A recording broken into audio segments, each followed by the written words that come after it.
সময় চলে যায়, কিন্তু কিছু কিছু জায়গায় সময় থেমে থাকে কিংবা বারবার ফিরে আসে।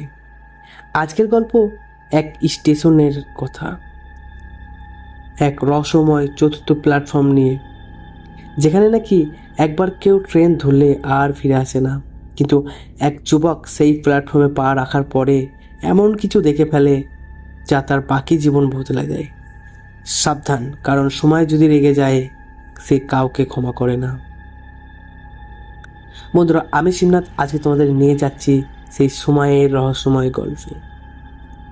তো আজকের গল্প সুদীপ নামের একজন ছেলে, একজন সাংবাদিক। সুদীপ কলকাতার একটি ছোট্ট পত্রিকায় কাজ করেন তিনি। গত মাসে তাকে পাঠানো হয়েছিল মুর্শিদাবাদের এক ছোট্ট স্টেশন জয়নগর একটা অদ্ভুত রিপোর্ট কভার করতে। আর সেখানে নাকি এক 4 নম্বর প্ল্যাটফর্ম আছে, যেটা এখন পরিত্যক্ত, কিন্তু স্থানীয়রা বলে মাঝে মধ্যে সেখানে একটা ট্রেন আসে, আর যে সেই ট্রেনে ওঠে সে আর ফিরে আসে না। প্রথমে ব্যাপারটা নিছক লোককথা ভেবেছিল সুদীপ, কিন্তু এরপর যা হলো তার সঙ্গে। স্টেশনে পৌঁছে দেখে 3টি প্ল্যাটফর্ম ভীষণ সাধারণ, কিন্তু 4 নম্বর প্ল্যাটফর্ম অদ্ভুত, ঘন গাছপালা ঘেরা, আর অন্ধকার যেন চেপে বসে আছে। কোনো ট্রেন যায় না, কোনো ঘোষণা শোনা যায় না। লোকেরা সুদীপকে বলে 12টা নাগাদ একটি ট্রেন আসে, কিন্তু তখন কেউ স্টেশনে থাকে না।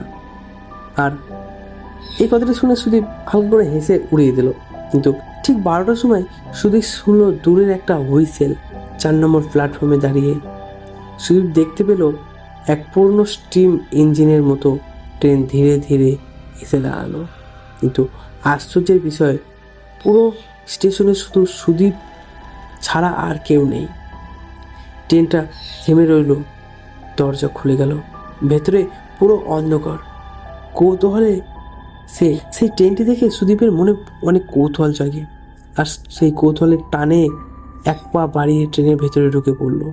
আর ঠিক সেই মুহূর্তেই দরজা বন্ধ। ট্রেন চলতে শুরু করলো, অথচ সুদীপের ফোন, ঘড়ি সব থেমে গেল। ভেতরে বসে থাকা যাত্রীরা সবাই অদ্ভুতভাবে চুপ, যেন মোমের মানুষ।